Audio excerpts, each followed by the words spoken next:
Alright, I'm gonna cut all the BS. This is gonna be the most valuable YouTube video you'll probably ever watch. So, watch it if you want to. Don't watch it if you don't. I don't really care because you're the one missing out. Someone called DM Skills on YouTube broke the YouTube algorithm in one. Alright, to start, the first thing we're going to cover is niches. Basically, the biggest misconception when it comes to niches is it is not the content you're making, but rather the people you're making it for. Because a lot of YouTubers, they post like pretty general content and they still have an audience. So what would you really determine? Like, how would you determine this niche? Focus on the actual audience of the niche rather than the niche itself, because that's the most important thing. Watch history is the most important metric when it comes to YouTube, both long form and short form. And you're mainly just, the content you're making is for the people rather than the content itself. Like, YouTube doesn't care about how good a piece of content is. All they care about is if that content keeps people on YouTube for longer, because if it keeps people on the platform for longer, then they make more money from ads, and then that's their number one goal. So when it comes to content you're going to make, you have to think about how many people are willing to watch this content. For example, there's only a limited amount of Minecraft YouTubers that are going to be that are like really good, because eventually there's going to be too many creators for the amount of viewers, because the amount of viewers is completely limited. There's only a certain amount of people who will watch that type of content. A viewer has to basically pick who should they watch, and to determine if a niche is saturated, you can simply just look at the main competitor, like look at the biggest channel in the niche, what are their consistent views, and you can see what is the average amount of viewers who are tuning in to watching this type of content. Check all the smaller channels that are still growing. If they're struggling to gain views and gain traction, that is a pretty good sign that either their content's terrible or that the niche is oversaturated, because no new creators can come into the space and get to the same heights as the biggest creators. When a niche is oversaturated, YouTube would rather push out the biggest channels in the niche because they've been proven that, oh, viewers like this channel the most. This one is the best one. So why would they push out other smaller channels and risk those ones being slop,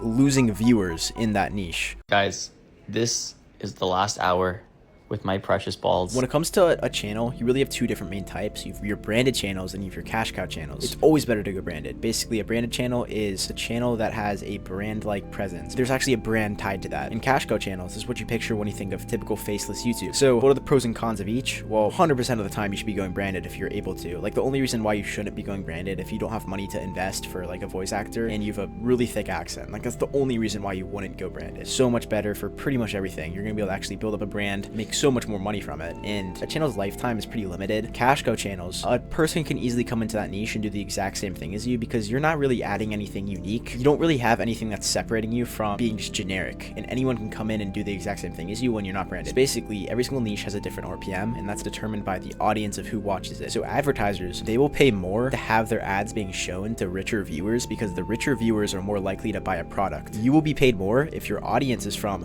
richer countries. So for example, the US, first world countries, they're richer, they have more money to spend on ads, they're more likely to buy a product, so advertisers want their ads being shown there, so they'll pay more. Our channel, Fluffy Animal Tales, demonetized for inauthentic content. Now I want to talk a little bit about the algorithm. So I kind of already explained it. It's just a matter of what keeps people on the platform for longest, but short form wise, there's a lot of kind of gimmicks, which is why I recommend watching my other video. Pretty much when you start a channel short form, YouTube is just testing your videos against a wide audience. Like, this is what the 30K view jail is. It's just testing it against a different seed audience and seeing how they respond, and then taking that data, determining, oh, did these type of viewers watch this video? Like, did they enjoy it? YouTube will find the people who do like watching this content, see their watch history, and then push it to the same people with similar watch history. Long form wise, there's a lot kind of less gimmicks with it. Pretty much you post good content, the algorithm is much better at narrowing down who your target audience is from the jump. Just give the algorithm as much context as possible about what video you're making and who is it for, and it'll just naturally be distributed to your target audience. And your stats kind of determine if people like it or not. CTR, AVD, your retention, like swipe rate, and just engagement, stuff like that.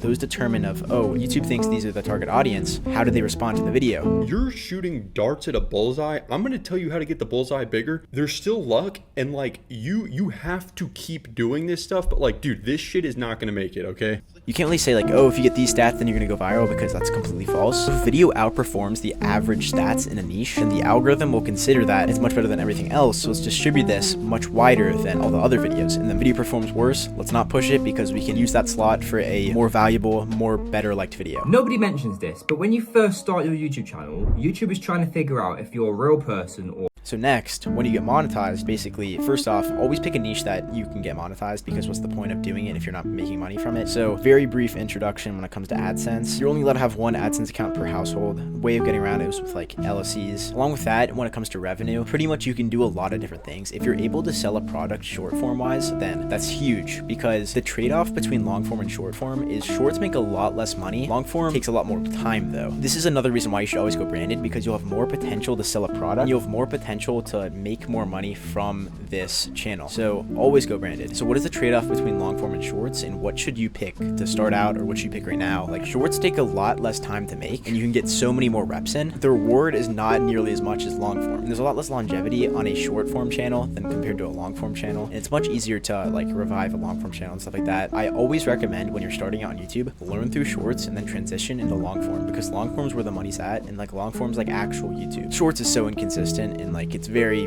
just like, it's not really reliable. Like, you'll have a shorts channel blow up, and then after 6 months, it's completely dead. Long form, as long as you're able to keep on making content, there's a lot more longevity. So short form, when it comes to effort for like money in editors and stuff like that, average RPM for shorts is about 20 cents. It's been going up a lot.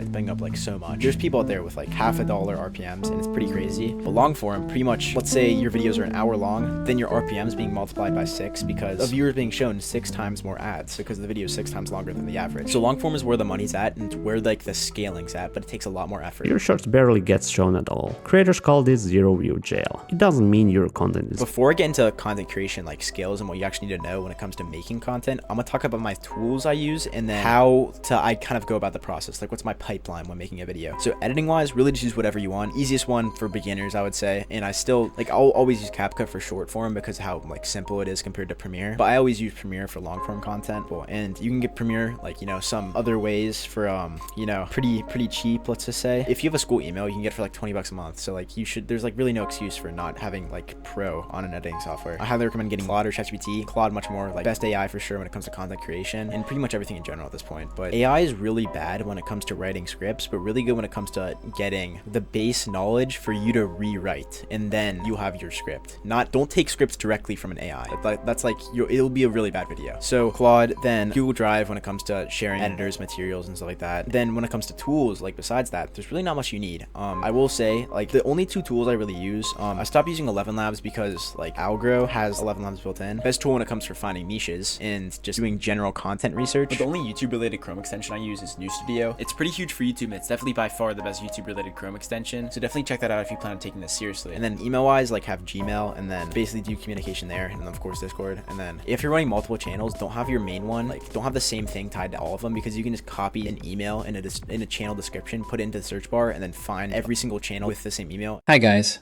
It's been 34 days since my channel was demonetized. Next, I'm gonna talk about content creation, like skills and things you need to know when it comes to both shorts and long form. So for shorts, I'll explain this first. You need to learn how to write hooks. Basically, the whole goal with the hook is just to interrupt the pattern of scrolling, capture their attention in like the first 2 seconds. Like, that's all you have to capture someone's attention before they have the potential to scroll away. And then from there, this is the general pipeline of a short. You'll have the hook, then you'll have to build tension throughout the entire video, and then the payoff at the very end. If your attention graph is super steep, then people are just leaving throughout the video because they have no reason to stay to the end. Like, every single thing you'll see is people leaving because, oh, they've already been given the answer for why they came to the video and have no more reason to stay, so they just leave. And they watch something that is more interesting. So it just comes over time, and just learn storytelling. But I don't really have any like template, I guess you can say, because there's really no template when it comes to YouTube. Everything's completely subjective when it comes to content. So for topic ideation, basically you can use Algro for finding good ideas in your niche, but get a list of all your competitors, see their outliers, and then determine what made that video an outlier, and then take that information and put it into your own video. Over time, once again, you'll just get better at this. You'll get to the point where you'll be able to see a video and be like, oh, yep, that's going to go viral. It's just pattern recognition. With long form, you want to have like multiple hooks throughout the video, because naturally people will forget about the reason why they stayed, and attention spans are like nothing nowadays. So you have to keep on reiterating why they're staying for the video, and keep on making them seem like, oh, they need to watch to the end. And from there, now let's talk a little bit about thumbnails. So basically, a title and a thumbnail should complement each other. They work hand in hand to give a viewer complete context of why they should be watching watching this video and what they miss out on from not watching the video. This is the first impression a viewer will see, and this is the most important part. If a viewer doesn't even click on your video, it doesn't matter how good your editing is because they just didn't watch it in the first place. So focus the most on your packaging because that's what funnels people to the actual video. YouTube is just fully about your idea. Like, viewers will watch content that they want to watch. They don't really care how good content is as long as it fulfills that reason for why they wanted to watch it in the first place, as long as it answers them. Of course, with long form, always try and have videos over 8 minutes long because you'll be making so much more from mid-rolls and stuff. And a little broken method when it comes to YouTube is basically taking your past couple long form videos that are all similar and putting them into like a super mega cut. For example, Chains for Real, he makes more money from his sleep channel than his actual long form channel, which is kind of insane. Uploading wise, for shorts, you need to be uploading every single day, most optimal to build momentum. If you can't, then it's all right. Long form, 1 to 2 times a week. Once again, you just got to build momentum. If you can't, then it's okay. Just get into the workflow and just get into like a routine. A few days ago, YouTube notified me that this channel was no longer earning. The reason given was inauthentic content. Now I want to talk about metrics that determine if a video does well. So analytics wise, once again, like I said before, like AVD and CTR are really just determined by the niche. If you perform above average in your niche, and then YouTube determines it as a good video and distributes it wide. But the most important thing is session time. This is like the most important stat out of literally everything else because YouTube's entire goal is to keep people on the app for longer. So if your video causes someone to stay on the app for longer, that's like the best, most rewarding thing to the algorithm. Your video will be pushed so much more if you keep people on YouTube for longer because you're making YouTube more money. Whenever you upload a video, just forget about how you even uploaded it. Like, just don't get into like the mental of, oh, like I'm so worried about how this video performs. As long as you improve on your next video, even if the video gets 0 views, like that's still a win because you're improving. Your next video is going to be better. Yeah, that's like the most important thing, just to improve. So after you upload a video, after you get like the retention graph, after all your like stats are like consistent,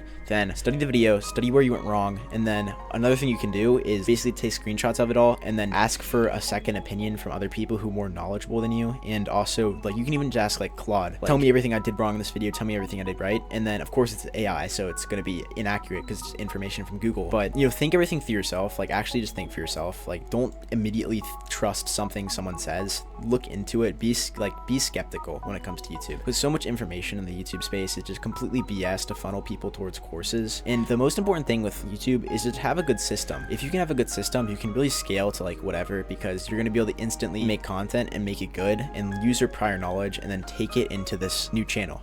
Alright guys, I just got into a whole new world. Okay, So next I want to talk about monetization. So short form, you need 10 million engaged views, so it's technically 20 million views. To put that in perspective, with an average RPM of 20 cents, you're basically making about $2,000 before you even like can make anything, which is really annoying, but you know, it is what it is. Like, if you're not able to get monetized yourself, then you're not going to make any money in the first place. But long form, you just need 4,000 watch hours. But getting monetized on long form is like 50 times harder than shorts. I always recommend when you're building a branded channel, just have socials for that channel. Like, have Discord, have like a Twitter account, build a community around that channel. Always have an email in your description that companies can reach. Like, I've made so much extra money from just random companies reaching out for me. Half the time, like, Chinese companies will just be willing to send you a free product, and you can always just sell a product in the future. Like, merch is the easiest thing in the world to sell, and you can really do it for any niche. For example, what if you're doing math content? Then you could sell like tutoring, and if you didn't build this audience in the first place, you just want to be able to sell that product. So there's so much potential when it comes to branding a channel. From there, when it comes to hiring, I pretty much hire all my editors through Discord. I recommend having bonuses, of course. You can either do bonuses for view based, but having bonuses for how many videos they complete, because a lot of editors, you're going to find that they're pretty inconsistent when it comes to being locked in on making content. Build a portfolio to keep track of all the niches and all the channels you're working on. So this is the hardest part when it comes to scaling with YouTube automation, is that you're going to have so many different channels you have to keep track of. And it's really hard to put your entire like 100% into a channel when you have another channel that you also have to think about. You have to kind of develop the skill of being able to go all in on one niche and then completely switch gears and go into an entirely different channel. Spent all my cheese on drink and a Louis V hat, but it's my birthday, so we still good. Automation wise, you can hire a manager and then have them basically run the channel for you and then just give them a cut. You can even do that for content, like gaming wise, like have someone else recording the content for you and then give them a cut of like, just do revenue shares. Whenever you start making money, of course, hire a accountant. Definitely consider starting an LLC because, well, it's super huge when it comes to YouTube because you can actually have multiple AdSense accounts when it, like, there's workarounds to the one AdSense account per household with it. It's just super helpful when it comes to everything money related. When you reach the point of, you know, you're making like tons of money and stuff like that, that, I always recommend just start a personal brand, you know? Like, this is what I kind of did. You know, this is my personal brand, the DM Scales channel. Before and after starting this personal channel, I went from like literally like being like a nobody to like now like I look, you got an audience, and like I have enough of like a voice now that if something were to happen with my channels, for example, I can more efficiently appeal. So from there, you have your reused content, and then you have your inauthentic. These are the two main ones that you'll get hit by. Reused basically means that you're not transforming your content enough. That's the most important thing. So when you get hit with reused, when you're applying for monetization, it's not the end of the world, because the appeal is the easiest thing in the world. As long as you're not stealing someone's content word for word, and you're at least adding something of transformative value, like you can easily appeal it. For example, ranking gets hit with reused like 9 times out of 10, like not even 9 times out of 10, like 100% of the time. So how do you appeal that? Well, you simply just have to argue to YouTube that people watch your content to see how you rank the videos rather than the clips itself. And you basically just have to push that, how you transform the original content, and people come to your channel to watch you rather than the content itself, and you add something new. You transform the original content. Inauthentic, this mainly happens to Roblox channels, for example. It's mainly just mass templated content and just inauthentic kind of like slop to YouTube. A lot of the time people cry about like, oh, I got hit with inauthentic, it's completely false, but in reality, they completely deserved it. I'm not gonna lie. Like don't fall into like the fear mongering of, oh my gosh, you know, YouTube's not even like, it's not even worth going in YouTube anymore because inauthentic strikes. Just make good content and you're gonna be completely fine. Like, as long as you're not making AI slop, and as long as you're not using the same template for every single thing, then you're gonna be fine. And finally, now to set yourself up for the future, when like you reach this kind of point, build a portfolio of all your channels and stuff like that. You know, this is where you can kind of get into like buying and selling channels, buying pre-monetized channels, and then basically not missing out on that $2,000 when it comes to monetizing a channel and making money from the start. Build a system so you don't get burnt out, and then just set yourself up for longevity. Like, you need to be able to continue doing this for a while, because if you don't have these systems set up, then eventually you're gonna get so bored of doing the same thing every single day, and then you're gonna move on, and then you're gonna miss out on so much opportunity. That's really about it. I mean, if I missed anything, you know, let me know in the comments, and I'll make like a whole list of everything I didn't cover, and I'll answer that there in the comments. So check that if I didn't cover any problem that you have. Check my other 2 videos, because those will be much more valuable. Join the Discord if you have any questions. You know, I'll literally at me in the server, and I'll answer literally anything. Yeah, that's really about it. See ya.